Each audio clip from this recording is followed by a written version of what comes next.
Hi everyone. So I just want to make this video because I've been thinking a lot about this, and it just cropped up in my mind because the last time I was talking about things like how do you know you're with a narcissist, and how do you know that you need to get out of something, like whether it's a romantic relationship, friendship, family relationship, or even just like a work relationship. So, I mean, these are kind of things that I think we all know.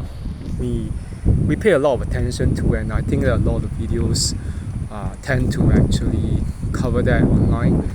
And I mean, with all due respect, it's actually quite important. But I think that a lot of times, if we just think a little bit more about this topic, most of the time, that I'm not saying that we're dumb to have fallen into a trap, or to have fallen for the tricks of a narcissist, because I mean, let's admit it, these people are so cunning. Some of them, I mean, if you have like the so-called the braggadocious, overt narcissist, it's very easy to tell them apart because they are flaunting their narcissism, their shamelessness in your face, and it's not even like some as if they're hiding. But nowadays, with the social media, with things like all these different forms of like bragging, like look at me, all this stuff, and even not just that, but even like more and more subtle techniques of manipulation nowadays, and people are more aware. And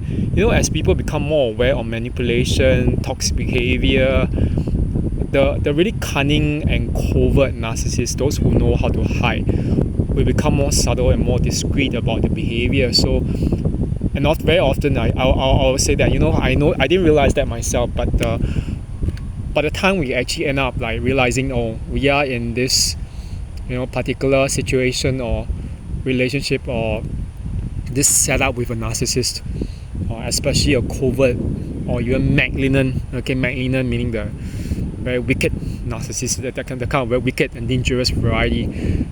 Is pretty late I mean, we are probably in the middle of the relationship or the situation. We can't leave because they have like crippled our finances, or they've isolated us from maybe friends and family or those who could help us.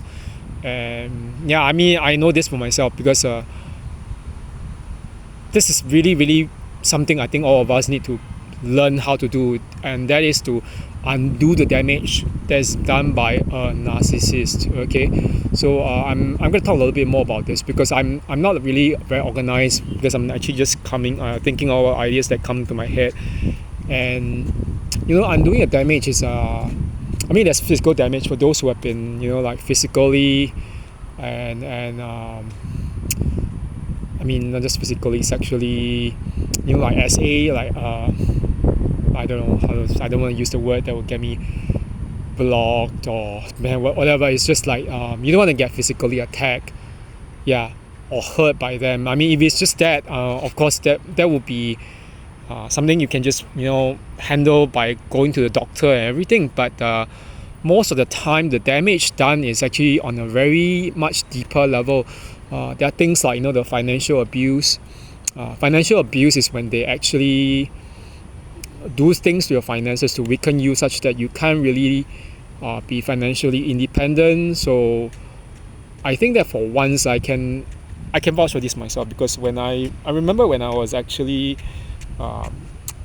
discarded by one of the ex-narcissists, I was actually preparing to go to a new job. But at a very strange point, the strange thing is that at the very point when I was about to move to another new job, I actually end up like losing a lot of my money. And it's just not just that, but it's like I might have some job assignments, some things like that, and then but they just keep on ending, and it doesn't make sense, because it's like, I mean, I don't default on my work and everything, even though I can't really say that I like it, or I mean, I didn't like it then, but now I still don't really think that I'm perfectly fine, because I mean, that's why I'm actually trying to change a job and everything, and then I might actually get to the point where I might quit everything and just go and explore my other options later on.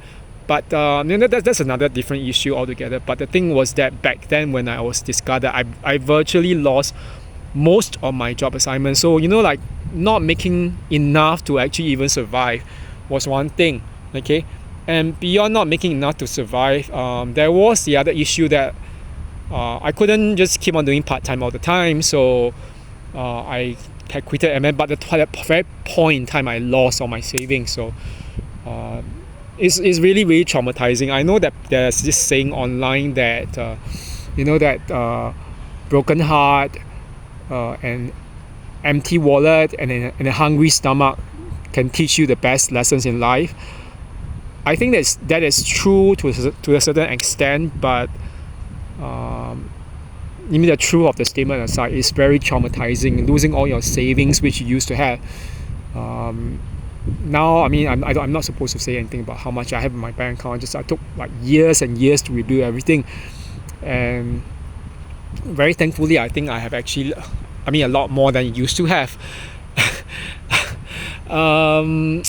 Let's just say that, going from like a two-figure sum, a two-figure account to a 5-figure account in your bank is not something that's very easy.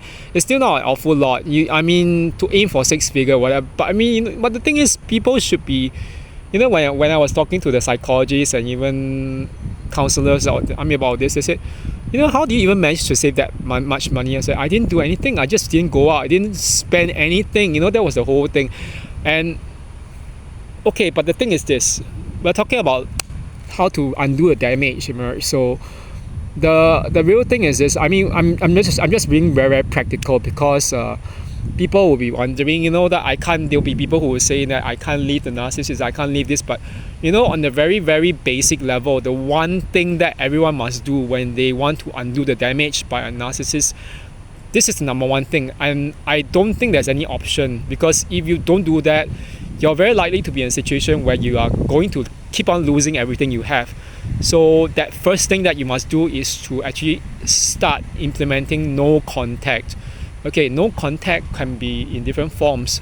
For those who are married, they have to initiate a divorce. They have to actually, just move out. And I know of people who just ask, like, but what if I end up being homeless? I'll be honest, because there are people who actually end up having to move to the homeless shelter, for DV, the homeless shelters for women who are subject to DV, or not just women but even men as well for some of them.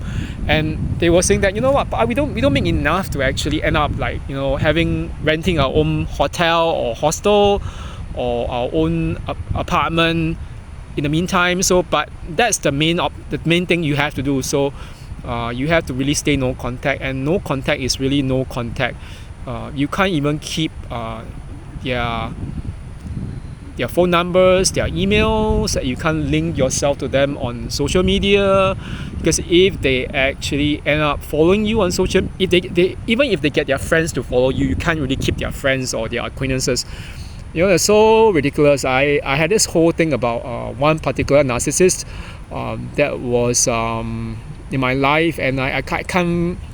I told one friend about this, and not just one friend, a few friends. It was kind of weird, because when I was looking, I just realized this last year, because there's this one person, this one guy, who was like a personal trainer at one of these gyms, let's just say a Virgin Active, and he was following me, like 2 years ago. And it was a few days before my grandmother passed away. And it's fine. I don't really care who follows me or not on my Instagram and everything, but nowadays I place it on, private, just to be sure. But back then, I was wondering, it doesn't matter, and then the strange thing was, last year I started seeing some pictures on that person's stories on Instagram, and I was like, wait, that's this very familiar face. When he's so-called, this person is doing some group yoga and with their so-called team building exercise, and I was like, wait, what's the face of that particular yoga instructor? It looks very familiar. And I was like, damn, that's one former narcissist in my life, okay? In fact, it was the ex-narcissist, the last ex-narcissist. I was like, damn, don't tell me the ex told him to check in on my Instagram Now that the ex can't actually have access to that, I was like, damn, and that was like, that led me to do the blocking. And I blocked some other people, and it's like, I realized, damn, what's the whole thing about these people? And you realize that when you have no contact, you really have to extend it not just to the narcissist or the ex, okay, whom you claim is narcissistic or toxic, but you have to actually extend that no contact to their friends too. Okay, I mean, there's no hemming and hawing and say but because once you do that, you know that there's just a little bit of like it's like opening a door. Once you have a little crack here, a little bit of a peephole, something's gonna come in slowly, bit by bit. It can be some gas, some smoke, some poison. I mean that's just being dramatic in the case of like the movies and the drama series, but this kind of things happen, and you know that these people, they will stop at nothing to ruin your lives.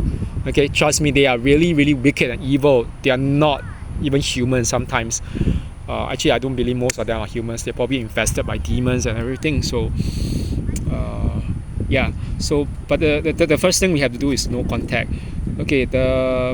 I think the second thing I think is very important, but I think a lot of us end up. I mean, there's very much deeper damage that's being done, and I think that the deeper damage is something that most of us are actually always really dealing with. I'm actually struggling myself to actually sort of like to list it, from head to toe.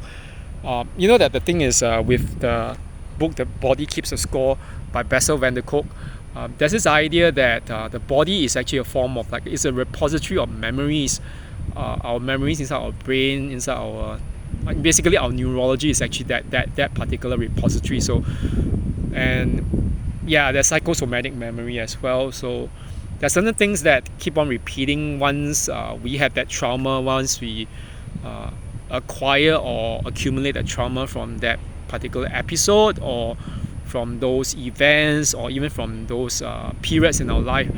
And with narcissists, it doesn't need to be very long, doesn't need to be for years, can be just for days, for weeks, or even hours and minutes, and it can be pretty traumatizing with them because they are really they're really, really horrible people, or they're not even human. So I think that the one thing that we need to do to undo that damage is to first recognize where in our body, where we actually start registering those signs of the trauma. I think that it's very difficult by ourselves to do it. I'm not saying that you cannot do it. You can actually. Most of the time, I do this. When I actually, this is actually something like you read traumatization theory in psychology, where that you sort of flash back to the moments when you feel that trauma, and for some people they write it out on their a piece of paper, so they create a stock inventory of the things that they went through with the narcissist, and that led them to feel so bad. And for some other people, they start organizing things like recordings of moments of confrontations, videos, and everything, all these kind of moments, and they organize into a file so that they can look back on that. And then every time they look back on that, they start realizing, it's really not really that good back then. It wasn't that good back then with the person, and it never was and never will be, and that kind of burns out or severs or weakens the trauma bond that we feel to these people. Okay, but for me, I think that when I say re-traumatization theory, I'm not trying to say that I'm not asking you to really please don't do it if you're not ready. You feel that you're gonna go catatonic or whatever, don't do it in public. Find a really quiet space where you have your own corner, then to do all this. But if you were to do it, what I think I recommend doing is I actually do this. I know it's not good, but I do this before going to bed, and I just automatically fall asleep. But some people just do it, in the afternoon or the morning or whenever they are free. So just lie on the couch or on the bed or whatever, and and then flashback or go back to a time when you feel something with that. It's a moment of obviously a negative moment, traumatizing moment with that narcissist that you can remember, and then while recounting it. You don't have to have someone to help you to do it, but you can do it by yourself as well. I want you to really just start feeling where in your body you feel the discomfort. You can then rank that pain on terms of like a scale of 1 to 10 how it is. If you can, wherever you feel it in the body, and then when you feel it, what you should be doing is this is actually part of what we call somatic experiencing as well. So as you feel it, while you're actually remembering that thing, your mind should be centering on that particular area of your body, and then describing that pain, how it is, why do you feel it, you have to kind of like give it a very tactile description as to how you feel that pain or that trauma or that discomfort. And then as you feel it, okay, one thing you're going to do is to sort of reassure yourself, this is actually past. I'm ready to release this, bit by bit release it. And then this was something that I think was also recommended in Melanie Tonia Evans' book, You Can Thrive After Narcissistic Abuse. Actually, this is actually a modality of healing called, I think, it's also linked to somatic experiencing. So because the body always keeps this memory, so we need to actually recognize where it is being located and situated. Do this as many times as you need to, and then when you release it, okay, you can replace it with a more positive mantra saying that I give you, okay, myself, your name, permission to feel otherwise, that I give you permission to move on, I give you permission to let go, you are free to experience life the way you want, and so things like that. So and free from the person who has hurt you, and this is a better way to actually go about doing it instead of denying, because that I think that a lot of people, we are taught by society, just move on, and then after that, when we have all that trauma or that pain, we repress or suppress it. The thing is this: when you suppress something within you, the more you keep on putting in your body is not a coffin. It's like if you don't release it, it'll make you sick eventually. So I don't recommend suppressing or repressing your feelings. You have to somehow express it, and it's actually a very healthy thing. So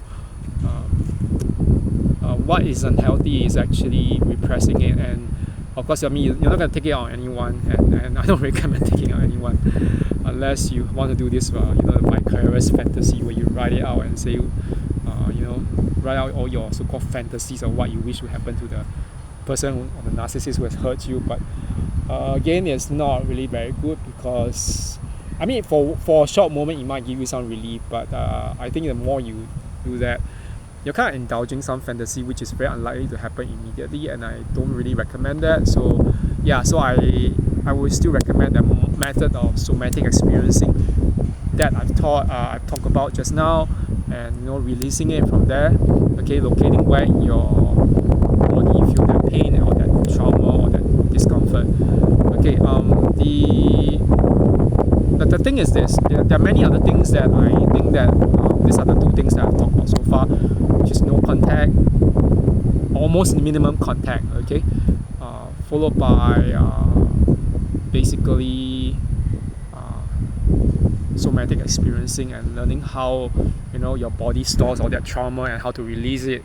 Okay, but I think that the third thing is actually undoing a lot of to undo the damage, you must just first undo the things that the narcissist actually causes in you. Like these are like mindsets, patterns, and the thing is this. Okay, I'll say this again. I'm not trying to blame anyone, because a lot of times before we meet the narcissist in our life, it's not as if not every one of us is perfect. No one is perfect, but a lot of times we have had some issues or some problems or some challenge in life.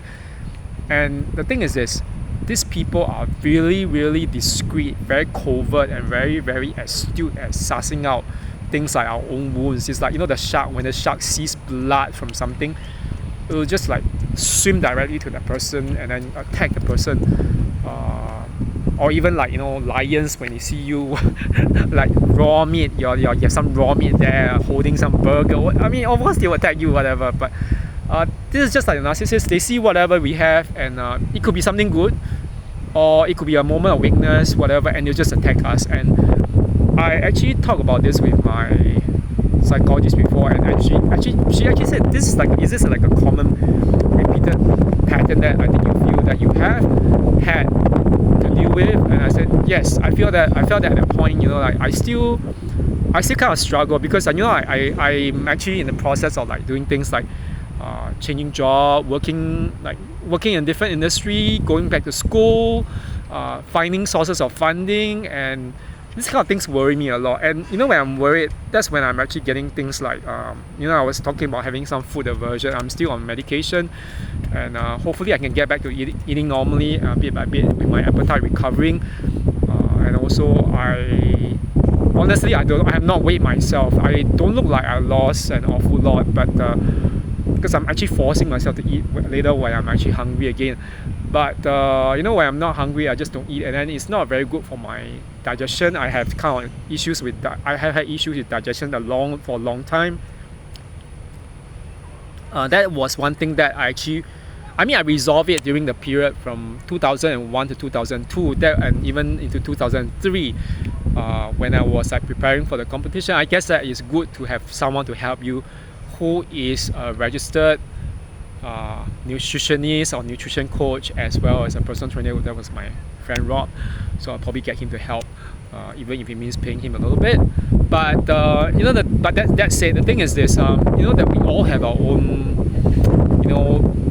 core issues, like core wounds, and our traumas that we had before we met the narcissist. Okay, we are not a blank slate. Almost none of us are really a blank slate. I know that some of us will be saying, like, for my example, like me, I would think that I have had a very happy life even before I met a narcissist. I might make my first 30 years of my life, or 35 years of my life were quite happy, plus and minus some really, really negative moments, but on whole it was still really, really good. But until I met the narcissist when I was like 38, 39, and that was like, what the F, it's like, what the F, you'll be saying F, yeah, like fuck. But that was one thing, you realize that your whole view starts changing. And I know it kind of skewed my mind to think that, oh, my whole life is basically gone, like I don't have a real life after this. But the truth isn't this isn't the truth, and I realized that the thing was, when I was with the narcissist, that experience, and then not just that, even after that, my work and everything, when you meet narcissistic bosses or even colleagues, that's when you realize, the thing is, one after the other, you realize all this thing. What do all these people capitalize on? It's actually our vulnerabilities. I mean, we have some form of trauma. I'm very, very certain that for me, my kind of trauma, there's quite a few that I know. I mean, this can be like in the forms of, this will apply to other people as well. The sense of vulnerability that, like the idea I have no one to help me, I'm alone, and then who else do I have to rely on? And then there are also things like money trauma, like let's say, I can't seem to make money, no one seems to value me, and what else? Even if I get a job that pays relatively okay, I'll be thinking, I can't keep this money, I can't seem to have that luck with the money, and the thing is this, it's really down to the beliefs. Once we believe in something, they can become a vicious cycle. So the vicious cycles, our own beliefs, are what actually these narcissists actually thrive on. Yeah, they really thrive on that. I kind of realized that myself, and I didn't realize it myself, but I mean back then, but now I kind of realize, oh, and I told the psychologist, I have so much things like, this fear of my vulnerability, and then because when I'm vulnerable, I feel that I'm being taken advantage of, and then therefore I try to avoid people. I try to not just basically I try to, and then she said, because of this you're trying to avoid people, and you're making the so-called predictions of the narcissist that I'll be alone. You're making their predictions come true. ironically by just doing this. So the whole thing is this: the narcissists don't actually. I mean, some of them might actually end up creating new trauma in you, like abandonment trauma, betrayal trauma, but they don't exist in a vacuum. Okay, I'm saying that we don't come to the whole thing with a blank slate. We have had some experiences in our past which led to us experiencing this. Okay, like things like even low self-esteem, not feeling good enough. It need not be in the area of the relationship or even prior relationships. It could be something else, and we need to know where it begins. Okay, and once we know where it begins, we can actually undo it by making ourselves foolproof or even bulletproof to the tricks of the narcissist. Okay, so I mean, of course, the best person to go through this with is always like a counselor, a social worker, or a therapist, like a psychologist or psychiatrist who's equipped to do all this to help you explore it. And nowadays, I mean, general practitioners like doctors, they know how to do things like a little bit of counseling, but they are still taught predominantly to prescribe you medication. But I mean, you don't need to go through the route of getting medication. So I mean, I don't always recommend it. I mean, my case was just a very unique case because I had lost my appetite, and I don't think that is healthy, and I was like fearing that I could end up being malnourished. Even the doctors were saying that, and so yeah. So but I think that generally we need to dig out all those, or where all those, wounds, the core wounds and things that were exploited by the narcissist, where they actually began. If we never face them, we never address them, we'll keep on meeting people like the narcissist. And I don't think anyone will want to go through that again. Okay, so, and this is a very practical thing. I mean, there are other things like, people will talk about spiritual things like, saying, because narcissists are demonic, you want to pray, ask God to protect you, blah blah. I mean, these are, I'm not discounting all that, because it's quite important, and I still pray. I always pray the Lord's Prayer and the Jesus Prayer, which is also called the Prayer of the Heart, quite regularly, even like at night, sometimes in daytime, in the afternoon or whatever. Just pray for protection so that I don't end up getting into situations where I'm being compromised as a person in terms of my values. But these are the kind of things that you need to do to undo the damage. Yeah. First, the whole thing I think that's being stated by that the Greek philosopher Socrates is really true. He said, "Know thyself." Obviously, in Greek it means something else. He wasn't thinking in English; he was thinking Greek. But the meaning is to know yourself. When we know ourselves, we are aware of not just our good side, but even our bad sides, our weaker sides, our vulnerabilities. In a way, it's actually our protection against this kind of people, and we can address it. Okay, we can heal ourselves. Okay, don't let anyone say that. That you're gonna end up like this character, Goldie Hawn's character, and death becomes her with a big bullet or gunshot wound in the stomach. It's like a gaping hole. It's not going to be a gaping hole. It's not soul loss. It's not soul murder. Yes, they do that for a time being, but once you recover, it also changes you. It changes you forever for the better. Okay, so I mean, I'm still struggling a lot. I'm not saying that I'm not struggling, because I mean, to be honest, I had to call in last Sunday sick. I told my office I can't work because I woke up 45 minutes before everything, but before I normally wake up around 7:45, 7:50 a.m. But I woke up 45 minutes earlier. It was like early 7, and it was like I don't normally wake up so early. Just that not my normal habit, not even on Sundays. So and the thing was this: I was so tired, so I just told myself I'll go back to bed. So I have an extra 45, so I have like 45 minutes to rest and everything. But by when I woke up at 7:50, I was like lying in bed for like extra 5 minutes. And okay, like trying to should I do whatever? Okay, let's go and eat my breakfast. So in the moment when I started eating my breakfast from 8 something into 9 something I should be going around 9, but that was I knew, okay, I'm not in a good state. I felt so tired, I felt really weak, okay, and I realized I had to take that break. So I called in, and then I told, I didn't call in, I actually just left a message on the group chat telling the boss that I couldn't, go to work. And so he called just to make sure to check in on me, and I really slept like a lot that day itself. On last Sunday, it was like, I slept for 2 hours or two to 2.5. No, I think more than 3 hours. Right after the late breakfast or the breakfast, and then after that, after lunch, I had another 1 or 2 hours of sleep again. Probably more than that, until around 7 something.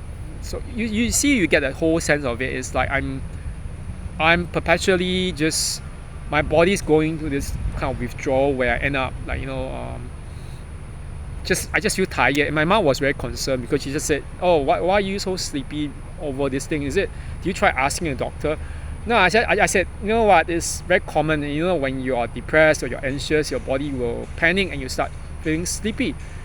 I couldn't do that kind of work that I used to do, and I knew that I have been doing a lot of things for other people. I've been giving up to a lot of people, as someone who's teaching. And it's not the kind of thing that I want to do forever. So I recommend this, just to go back to what I said. First, no contact. Second, is to actually,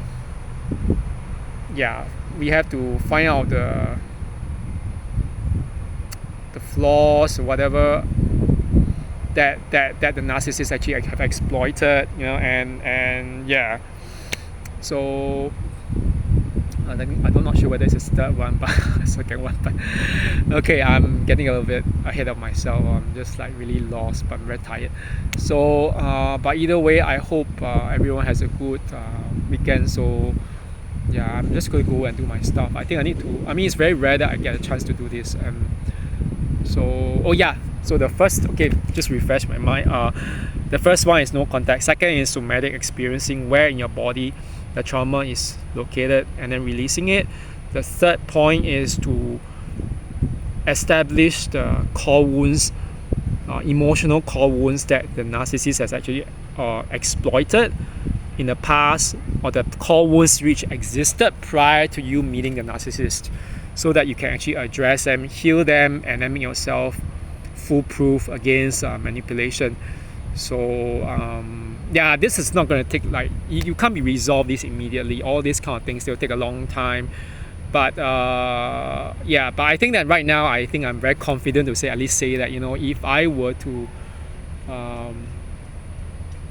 get out into society again, I haven't really gotten out into society officially. In the sense that I'm still doing work like teaching stuff and all this, and the people I meet are still very restricted. But in any situation where I get into things like therapy, studying again, I have to end up meeting more people from different backgrounds, and of course I have to really start like learning how to be more astute and to recognize for the signs of toxic behavior, or even narcissistic or even psychopathic behavior. So at least I can say that right now, probably an uncle in the gym had told me, he said, don't worry, Kevin, I think that you are now more aware of things, like after all these experiences, you are able to recognize what in yourself that were being used by the ex-narcissists and all these other people. And he said that, they won't come back into your life again. So even if they do try, you know how to get them to screw off or bugger off, how to get lost basically. But that was what he said. So anyway, so it's pretty late. I hope everyone has a good night, and so it's going to be Saturday tomorrow, so I'm going to take a break, and have a good one, everyone. Okay, bye bye.